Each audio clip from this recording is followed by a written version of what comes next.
again, Tel Hernandez. So, ngayon, dumating kanina yung ating in-order. Yeah! Excited. So, mag-unbox tayo ngayon na ano ba to? Ano ba tong in-order ko? 1 unit of energy supply. So, worth 399 lang to. So, yan guys. Sana, maganda to. Excited na ako. A few moments later. Bali mga 60 na lang. Oo, hindi. Taga dito lang. Oo, lagi na rito. Wait lang guys ha.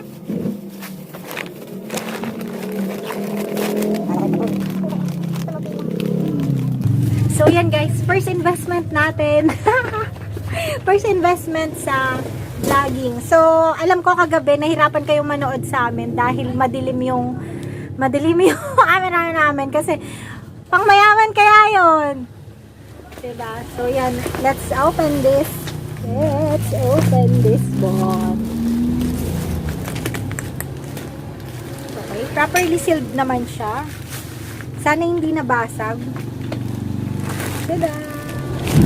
Meron nga po akong gunting. Thank you, supportive hubby. So, sa ano ha? Grabe itong daming tape. Ayaw pabuksan. Bukas ko pa yata itong mabubuksan. So, yun guys. Kahapon, di ba may tanggap kami na sa printing ng mga shirts.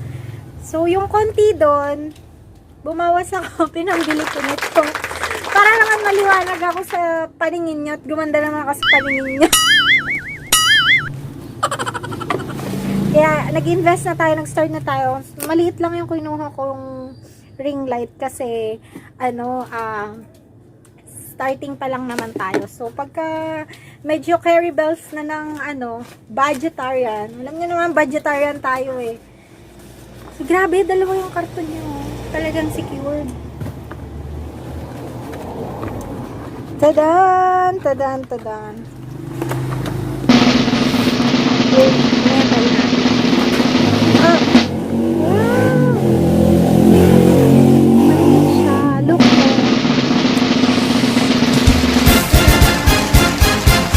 So, pwede na to. Pwede na tong pang-start sa mga mag-uumpisa pa lang like me. Mag-uumpisa pa lang. So, para hindi madilim or hindi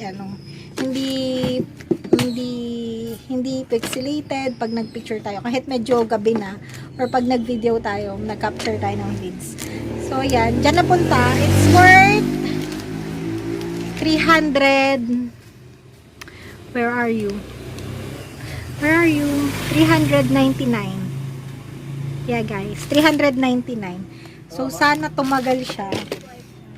Okay naman siya. Kaso, ang daming scratches. Parang hindi siya bago. At tumigil ang mundo. So, ayan. Part 1. Yan, guys. Then, ito yung stand niya siguro. Naka-plastic pa siya. Pero ito, look oh, hindi ba siya naka-plastic? Parang gamit na. Sa tingin ko lang talaga, guys, tinan nyo. Teka, saan shop ba ito galing? Shipper, energy supply. Ayusin nyo naman ah. Tama. For this brand new item sa Shopee. I ordered last Thursday. Dumating siya ngayon. So, okay lang yung shipping time niya. Kaso, yung item niya, kung mapapansin nyo, maraming scratches. Luma siya. Hindi siya masyadong clear dito sa video, pero personally alam nyong gamit siya. At tingnan nyo guys ha, isang naka-plastic, alam mong hindi pa gamit, wala siyang scratch. Let me see din, baka niloloko lang din nila ako. 75. Okay naman siya sa pero itong isang to, grabe oh. Imagine, niloloko niyo yung customer niyo. Shout out sa inyo ah. Ito yung kasama niya. Alam niyo, pinaghirapan ko yung pinambili ko niyan kasi Nagprint ako ng shirts, yung tubo ko, bumawas ako para ibili ko dito ng ganito. Ay, pero kailangan kong gawin to para matuto din kayo. Let me see. Pa-picture-picture pa kayo eh. Pa-picture-picture tapos di nyo sinama to. Yung pala wala sa plastic, yung pala puro scratches, gamit na.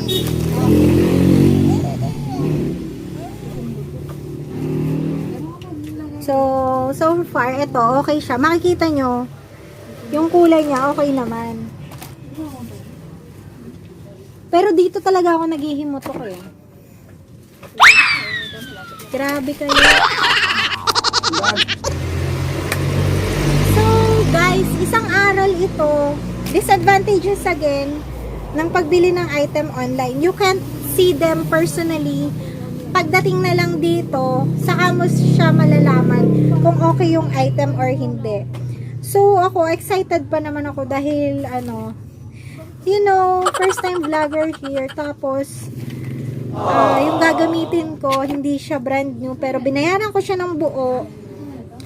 Ay, nakakadismaya. Diba? Ako, nagbi-business din kami ng asawa ko. Hindi kami yung... Tapat kami sa customer namin. Bakit? Meron.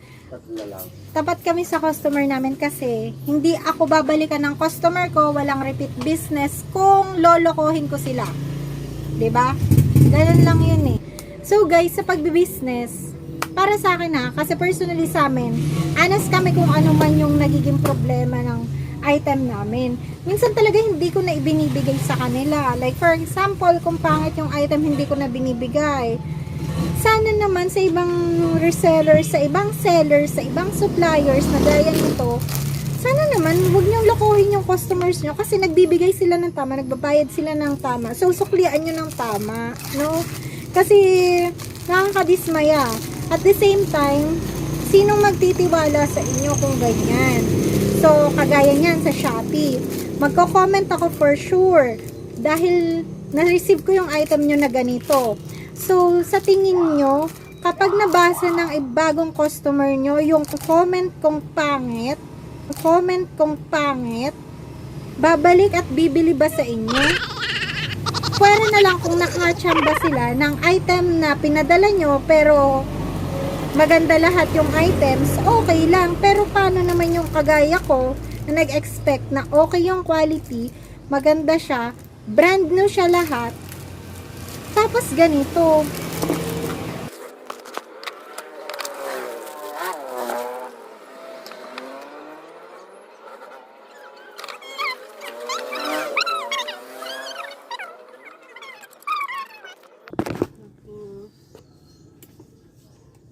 Loko, tinan mo, kung mapapansin nyo, iba yung kulay. Hindi masyadong visible sa video, pero iba yung kulay ng pagka-blacken nito dito sa diba? Nakakaloka talaga. Promise.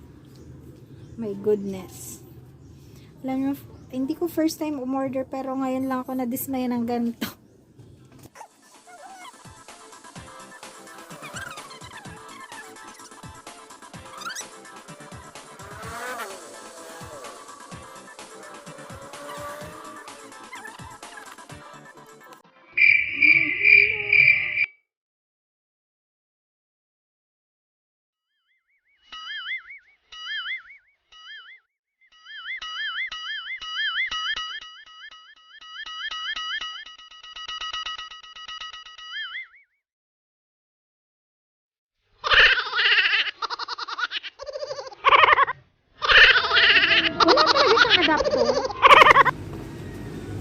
Wala talaga siyang adapter.